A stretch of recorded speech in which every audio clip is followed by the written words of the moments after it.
দোজকের মালিক আল্লাহ, বেহেশতের মালিক আল্লাহ, এই পৃথিবীর মালিক আল্লাহ, কাবার মালিক আল্লাহ। আরে ভাই, যেটার মালিক আল্লাহ সেটা কি অন্য কেউ দেওয়ার ক্ষমতা রাখে? রাখে না। তাহলে কি দাঁড়ালো? নির্বাচনের আগেই একটি দল এই দিব ওই দিব বলছে, টিকিট দিব বলছে না? যেটার মালিক মানুষ না সেইটার কথা যদি সে বলে, এক শিরকি করা হচ্ছে, হচ্ছে না? যার মালিক আল্লাহ, যার অধিকার শুধু আল্লাহর একমাত্র, সবকিছুর অধিকার উপরে আল্লাহর অধিকার। কাজেই আগেই তো আপনাদেরকে ঠকাচ্ছে, নির্বাচনের ফলে তাহলে কেমন ঠকাবে আপনাদেরকে বোঝে নেবার। দক্ষ করে গড়ে তুলে কর্মসংস্থানের সুযোগ তৈরি করতে চায়, কিন্তু সেই সুযোগ তৈরি করা একমাত্র তখনই সম্ভব যখন কে আপনারা ধানের শীষকে জয়যুক্ত করতে পারবেন। কি পারবেন? যুব সমাজের কর্মসংস্থান তৈরি করতে চাই। আমার লক্ষ লক্ষ ভাই বোনেরা বেকার হয়ে বসে আছে, আমরা তাদেরকে বেকার রাখতে চাই না। আমরা তাদের জন্য কাজের সংস্থান সৃষ্টি করতে চাই, কারণ তারা যাতে স্বাবলম্বী হতে পারে। তাদেরকে বিভিন্ন বিষয়ে ট্রেনিং দিয়ে আমরা দক্ষ শ্রমিক হিসেবে গড়ে তুলতে চাই, সেটি দেশের ভেতরে দেশের বাইরে, যাতে করে তারা কর্মসংস্থানের ব্যবস্থা করতে পারে। সরকার থেকে আমরা ইনশাআল্লাহ সেই ব্যবস্থা গ্রহণ করব, যাতে সেই দক্ষ মানুষকে সারা পৃথিবীতে আমরা ছড়িয়ে ছিটিয়ে দিতে পারি, যাতে করে তারা স্বাবলম্বী হয়, নিজের পায়ে দাঁড়াতে পারে। প্রিয় ভাই বোনেরা, আমরা বহু মানুষের জীবনের ত্যাগের বিনিময়ে আজকে এই গণতন্ত্রকে আমরা প্রতিষ্ঠিত করার পথে এগিয়ে যাচ্ছি, কিন্তু আমরা বিগত কিছুদিন ধরে খেয়াল করে দেখছি বাংলাদেশের কোন মহল, এই দেশের ভেতরে কোন মহল ষড়যন্ত্রের চেষ্টা করছে। গত কয়েকদিন ধরে আপনারা দেখেছেন, পত্র পত্রিকায় এসেছে, বিভিন্ন সোশ্যাল মিডিয়াতে এসেছে, মধ্যপ্রাচ্য সহ বিভিন্ন দেশে পোস্টাল ব্যালট যেগুলো পাঠানো আছে সেগুলোকে কিভাবে ডাকাতি করা হয়েছে। ঠিক যারা এই দেশ থেকে পালিয়ে গেছে তারা যেভাবে আপনাদের ভোট ডাকাতি করেছিল, ঠিক একইভাবে আবার সেই ষড়যন্ত্র শুরু হয়েছে। দেখেছেন আপনারা? দেখেছেন? প্রিয় ভাই বোনেরা, সেই ষড়যন্ত্রের বিরুদ্ধে সজাগ থাকতে হবে। বিদেশে বসে তারা ষড়যন্ত্র করছে, একইভাবে আপনাদের আবার যে ইলিয়াস আলী, দিদার, জুনায়েদ সহ হাজারো মানুষের প্রাণের বিনিময়ে যে অধিকার আমরা অর্জন করেছি, 24-এ গণ আন্দোলনের, জনগণের আন্দোলনে এই সিলেট শহরে 13 জন আমাদের জীবন দান করেছে, 13টি প্রাণ ঝরে গিয়েছে আমাদের। প্রিয় ভাই বোনেরা, এই প্রাণগুলোর বিসর্জনের মাধ্যমে আমরা যে অধিকার আদায়ের পথে নেমেছে, একটি কুচক্রী মহল এর এই ভিতরে ষড়যন্ত্র শুরু করে দিয়েছে।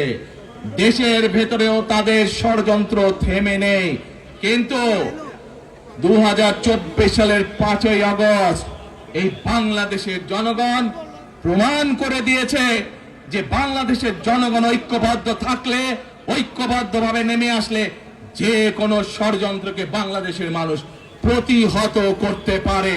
পারবেন আপনারা প্রতিহত করতে? ইনশাআল্লাহ। প্রিয় ভাই বোনেরা, এখন আমি আপনাদের সামনে একটি প্রশ্ন করতে চাই। এইখান থেকে আমার সামনে যারা বসে আছেন, এর মধ্যে থেকে মুরব্বী যারা বসে আছেন, ওমরা বা হজ করতে গিয়েছেন, এরকম একজন হাত তুলেন। ওমরা বা হজ করে আসছেন, একজন মুরব্বী মানুষ, ওই যে লাল টুপি পরে বসে আছেন, রুমন নিয়ে আসো তো ওনাকে। আপনি আসেন দেখি, সামনে সামনে আসেন, আমার কাছে আসেন।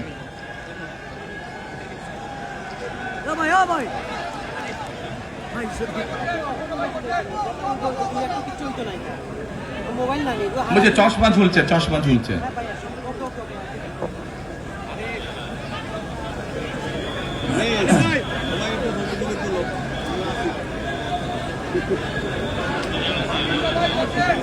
বসেন, আপনারা বসেন, উনি এখনই মঞ্চে উঠবে, আপনারা সবাই দেখতে পারবেন কে মানুষটা।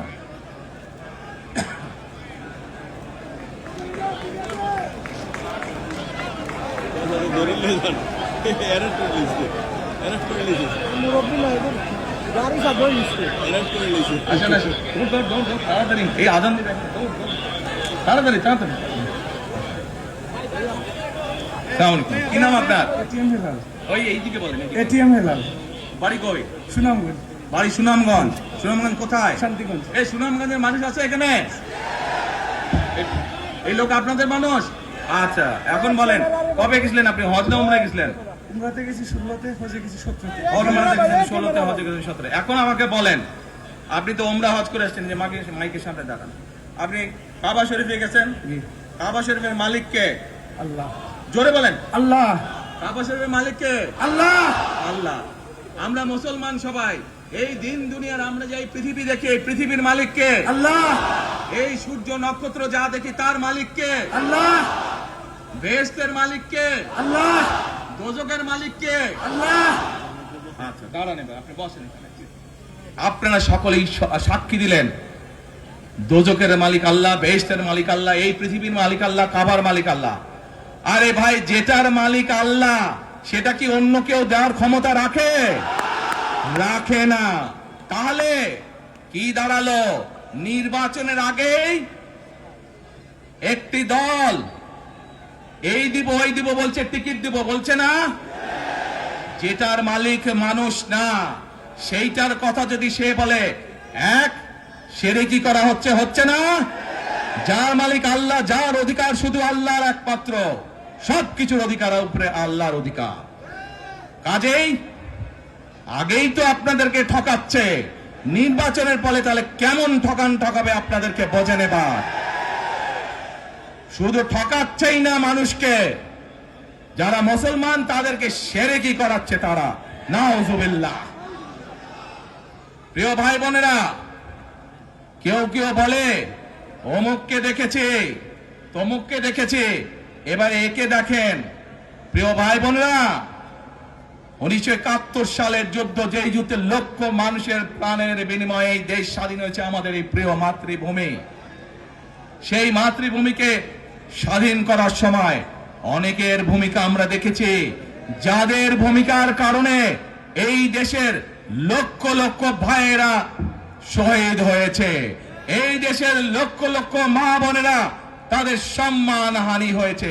কাজে তাদেরকে তো বাংলাদেশের মানুষের মধ্যে দেখেই নিয়েছে। এখন প্রিয় ভাই বোনেরা, এই কুফরির বিরুদ্ধে, এই হঠকারিতার বিরুদ্ধে, এই মিথ্যার বিরুদ্ধে আমাদেরকে ঐক্যবদ্ধ হতে হবে। আমাদেরকে ওই যে টেক ব্যাক বাংলাদেশে থাকতে হবে।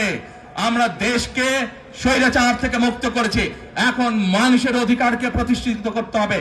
শুধু ভোট, শুধু কথা বলার অধিকার প্রতিষ্ঠিত করলে হবে না, মানুষকে স্বাবলম্বী করে নিজের পায়ে গড়ে তোলার ব্যবস্থা করতে হবে।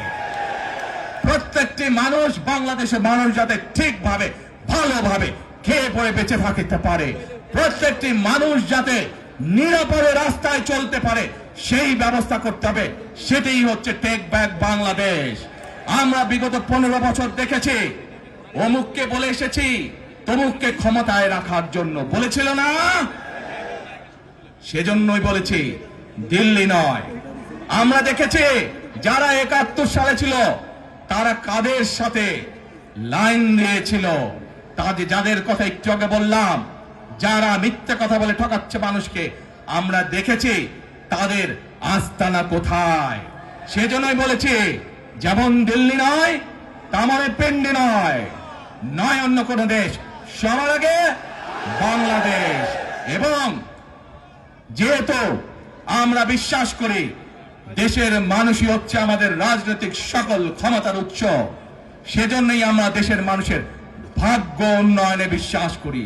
এবং সংক্ষেপে আপনাদের সাথে যেই কথা বললাম, শুধু ভোট এবং কথা বলার অধিকার না, বিএনপি চায় আপনাদের দেশের মানুষকে অর্থনৈতিকভাবে স্বাবলম্বী করে তুলতে, দেশের নারী সমাজকে, মা বোনদেরকে, দেশের যুব সমাজকে, দেশের প্রত্যেকটি কৃষক সহ প্রত্যেকটি শ্রেণী পেশার মানুষকে বাংলা বিএনপি চায় আগামী দিনে ইনশাআল্লাহ সরকার গঠন করে প্রত্যেকটি মানুষকে স্বাবলম্বী করে গড়ে তুলতে। প্রিয় ভাই বোনেরা, সেজন্যই আমরা আরেকটি কথা বলি, আমরা দেখেছি কিভাবে শহীদ জিয়ার সময়, দেশে খালেদা জিয়ার সময় দেশকে আমরা এগিয়ে নিয়ে গেছিলাম, দেশে কলকারখানা তৈরি হয়েছিল, মানুষের কর্মসংস্থান ছিল, দেশের মানুষ বিদেশে গিয়েছিল। সেজন্যই আমরা বলতে চাই, করব কাজ, গর্ব দেশ, সবার আগে বাংলাদেশ। করব কাজ, গর্ব দেশ, সবার আগে বাংলাদেশ। শেষে আবারও আপনাদের কাছ থেকে আগামী 12 তারিখে ধানের শীষের পক্ষে ভোট চেয়ে একটি কথা বলতে চাই, ইনশাআল্লাহ আগামী দিনে বিএনপি সরকার গঠিত হলে আমরা নবী করিম সাল্লাল্লাহু আলাইহি ওয়াসাল্লামের ন্যায় পরায়ণতার ভিত্তিতে ইনশাআল্লাহ